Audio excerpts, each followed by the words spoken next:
I was sitting in my daughter Caroline's living room in Austin, watching a stranger open his laptop and destroy my entire world. The private investigator she'd hired cleared his throat and said, "Mrs. O'Connor, the man you know as William Barrett doesn't exist. These photos you've been getting, they're stolen from a Swedish architect's Instagram from 2019.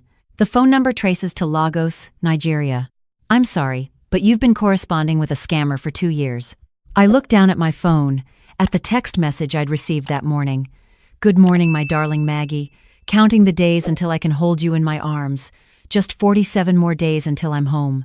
I'd read it a dozen times, smiling each time. Now the words looked like lies written in a foreign language. "That's impossible," I heard myself say. "William calls me every day. We talk for hours."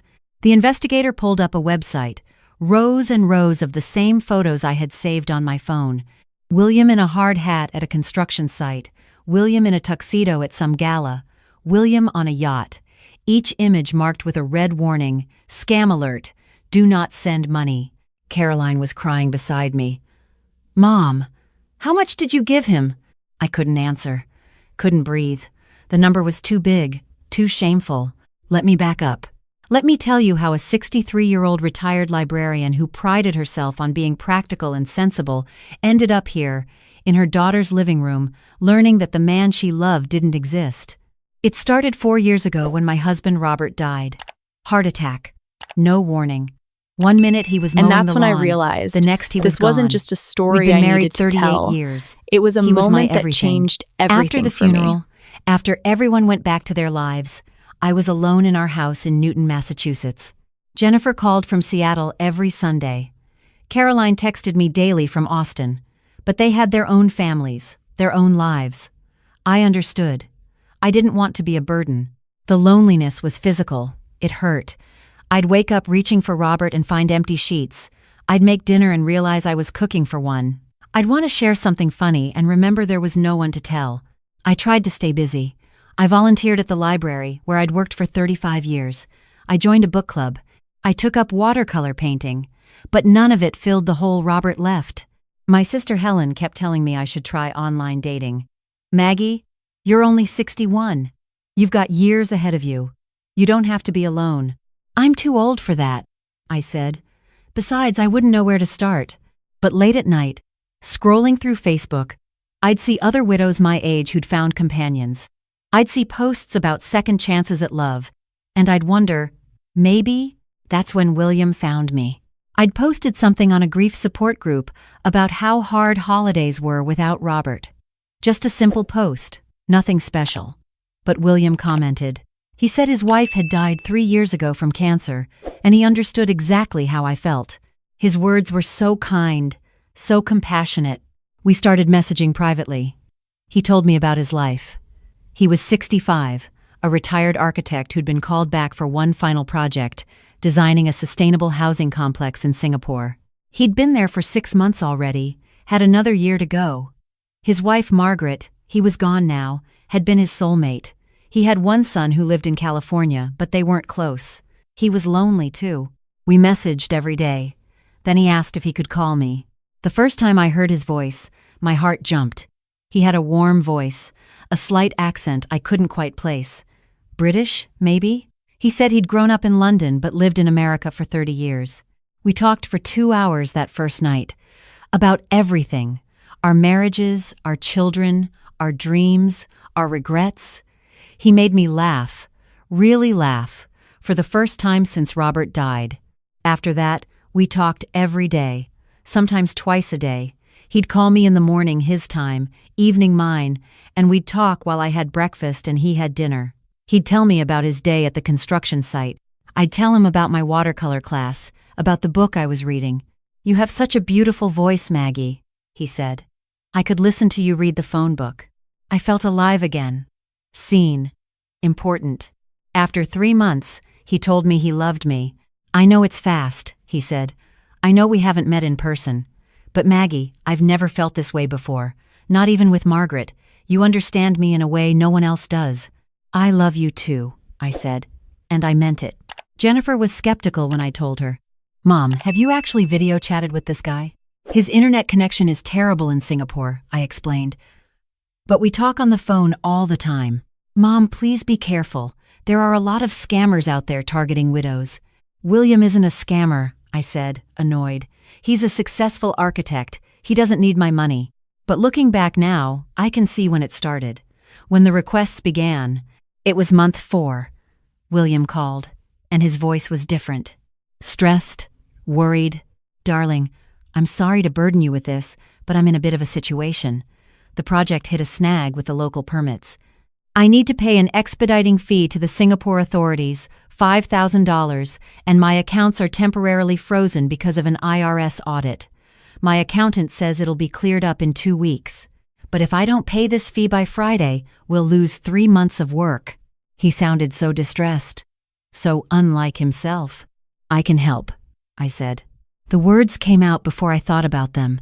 I had savings, Robert's life insurance. I could afford $5,000. No, I couldn't ask you to do that. William, we're partners now, aren't we? Partners help each other. He was quiet for a moment. Then, Maggie, you're an angel. I'll pay you back the moment my accounts are unfrozen, with interest.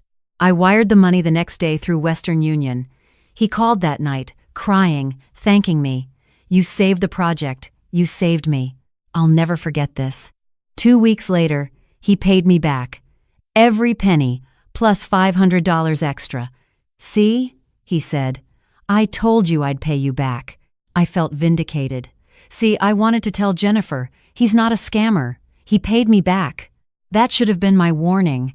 The fact that he paid me back was part of the con. Today, though I didn't know I want it to share then. a story It about made a me moment trust him that completely changed A month my later, perspective. there was another emergency.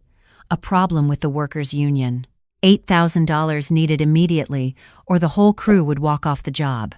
This time I didn't hesitate. I sent it. He didn't pay it back as quickly this time. When I asked about it, he said, Darling, the project costs are mounting. I'm hemorrhaging money over here. But don't worry. When this project completes, I'm getting a $2 million bonus. I'll pay you back tenfold. Then came the medical emergency. He called from a hospital. He'd been in an accident at the construction site, had broken his leg, needed surgery that his insurance wouldn't cover in Singapore. $12,000. I'm so scared, Maggie. The hospital won't operate until I pay. I'm in so much pain. I drove to the bank that day and took out a loan against my house. $15,000. Sent it all. He called from the recovery room, still groggy from anesthesia. My angel, my beautiful, wonderful angel. When I get home, I'm going to marry you. I'm going to spend every day of the rest of my life making this up to you. I was 62 years old, and a man loved me enough to want to marry me. A man who needed me. Robert had never needed me, not really. He'd been so self-sufficient, but William needed me. I was important to him.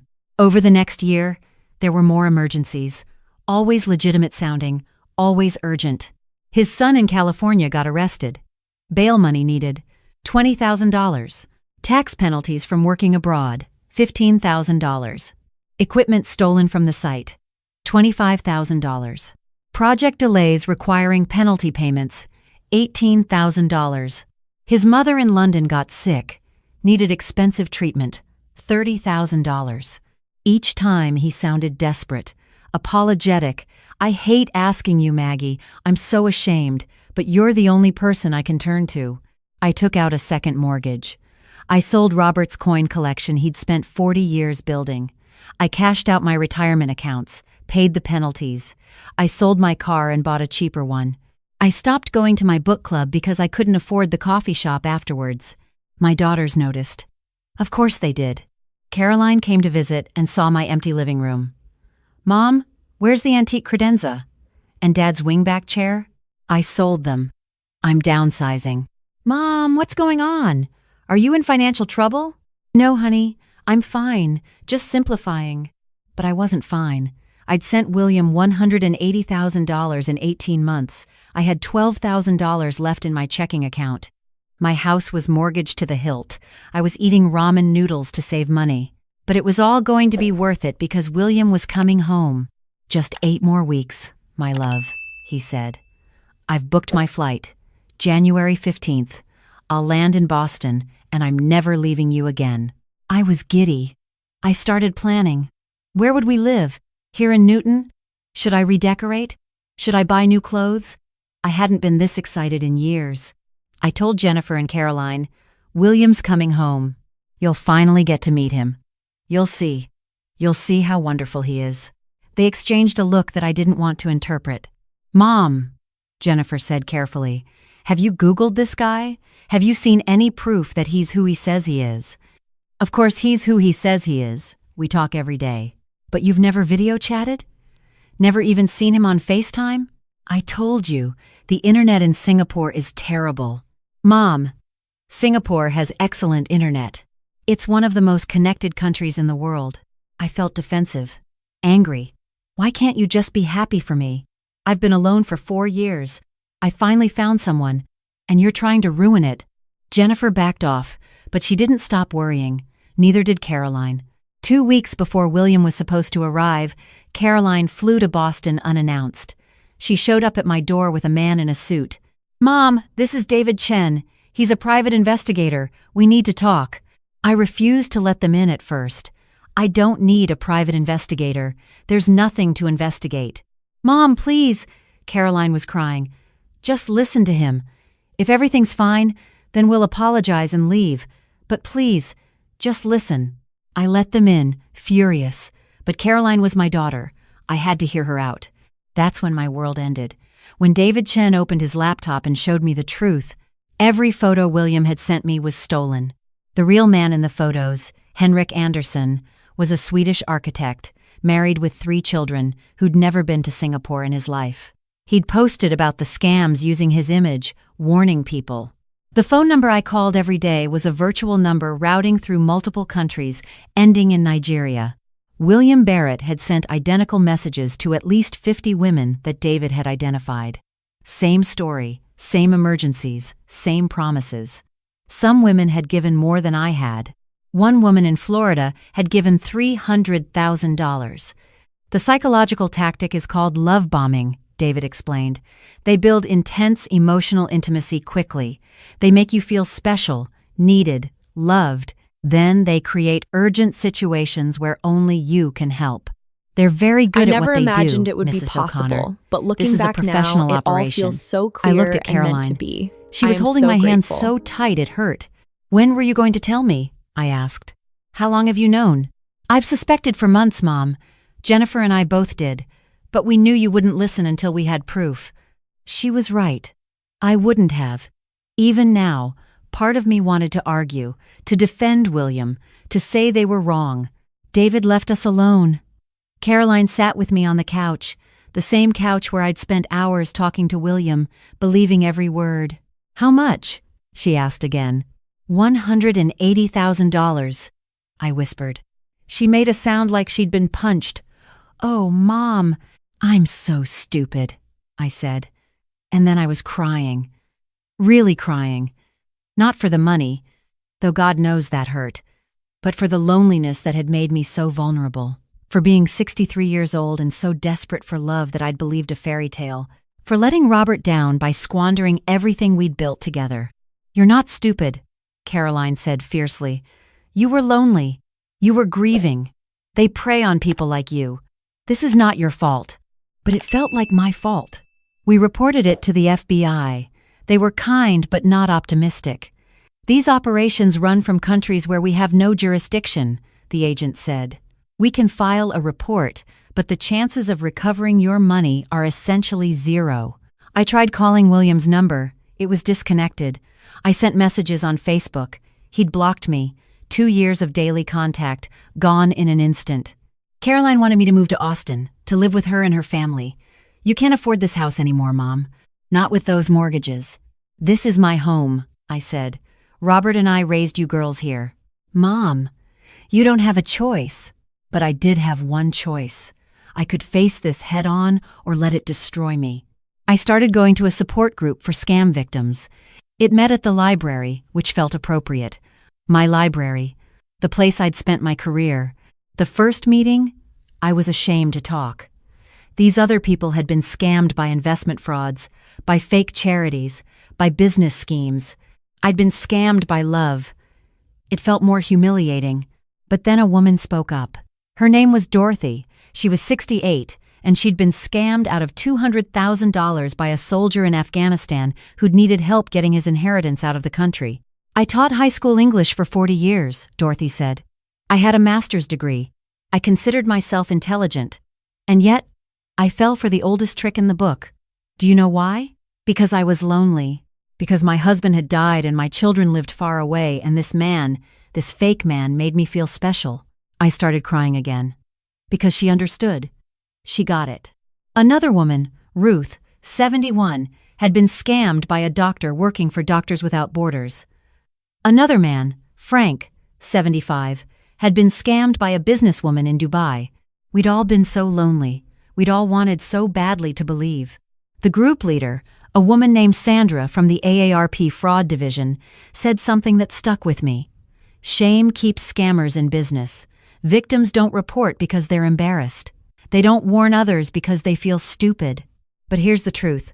Falling for a scam doesn't make you stupid. It makes you human. These criminals are professionals. They study psychology. They exploit our deepest needs. The shame belongs to them, not to you. I started thinking about all the warnings I'd ignored. Jennifer's concern, Caroline's skepticism, so, as the sun set my on own that gut distant instincts horizon, that I I'd knew pushed my down life would because I never be wanted the the fairy same. tale to It be was true. a moment of pure, I'd read about romance scams clarity. before. I'd thought I was too smart to fall for one. I'd thought, that could never happen to me. Pride, it turned out, was part of what made me vulnerable. I'd been so sure I was special, that my connection with William was real, that I was different from those other naive victims. My therapist, Dr. Patricia Williams, who I started seeing weekly, helped me understand something else. "Margaret, can I ask you something? Why do you think you needed William to need you so desperately?" I thought about it. Because Robert never did. Robert was so independent, so self-sufficient. Sometimes I felt like he didn't need me at all. And William needed you? Yes. Constantly. I was essential to him. How did that feel? Important, I admitted. Necessary. Like I mattered. Do you think maybe you overlooked the red flags because being needed felt good? I'd never thought about it that way. But she was right. Every time William asked for help, every time he called me his angel, his savior, I felt a rush of purpose.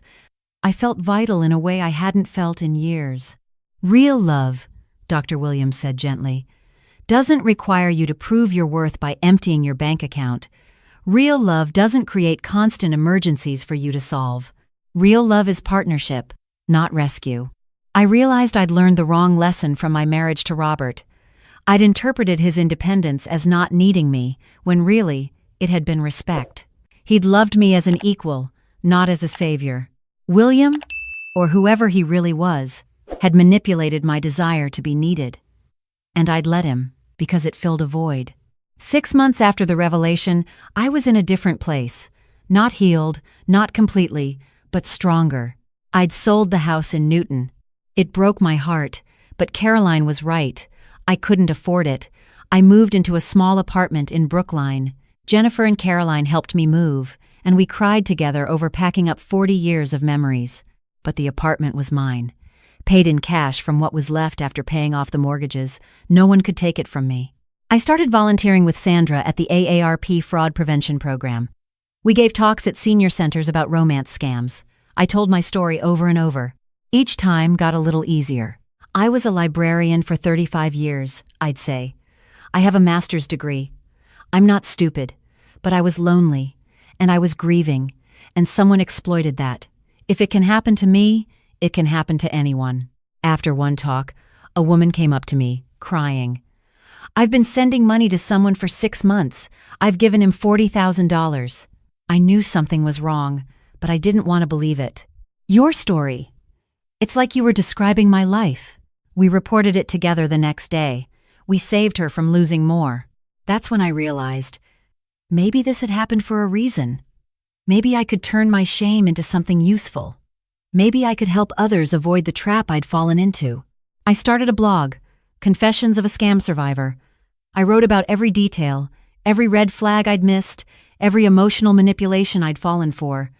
It went viral among widows and divorcees. I got messages every day. Thank you for sharing your story. I was about to send money to someone. Your blog made me stop and think. My mother is being scammed. I showed her your blog, and she finally listened. I was so ashamed of being scammed. Reading your story made me realize I'm not alone. Jennifer called one Sunday, our regular time. Mom, I'm so proud of you. You've turned something terrible into something that's helping thousands of people. I wish I hadn't had to learn this way, I said. I know, but you did. And instead of hiding, instead of staying silent out of shame, you're speaking up. That takes courage. A year after the scam ended, I went on a date. A real one. His name was Tom. He was 67. A retired teacher I'd met at the library. He lived in Brookline. We'd had coffee 3 times. He was kind. He was real. He showed me pictures of his grandchildren. We talked about books.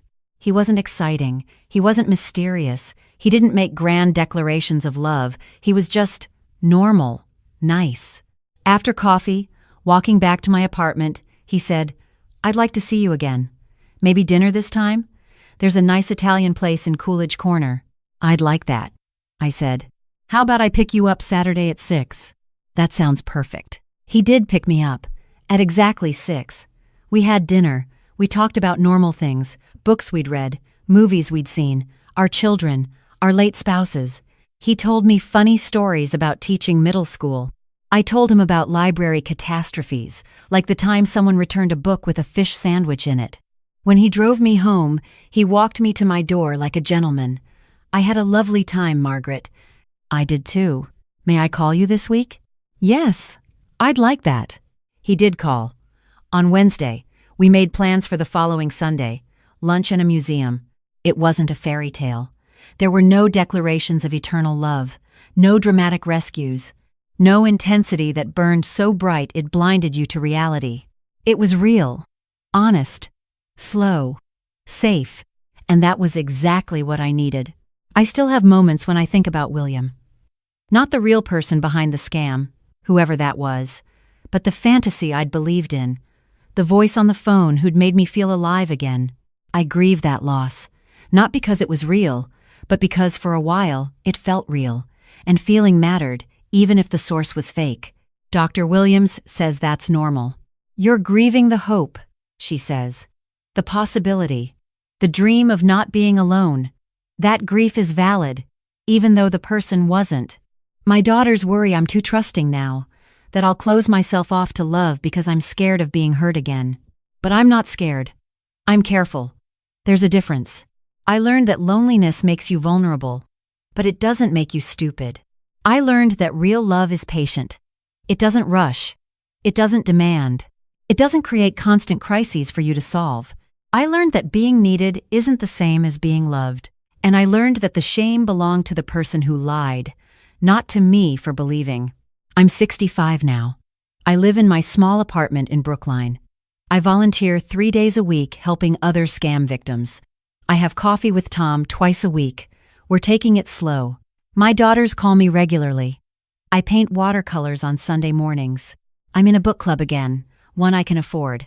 My life isn't the exciting romance I'd dreamed of. But it's mine. It's real.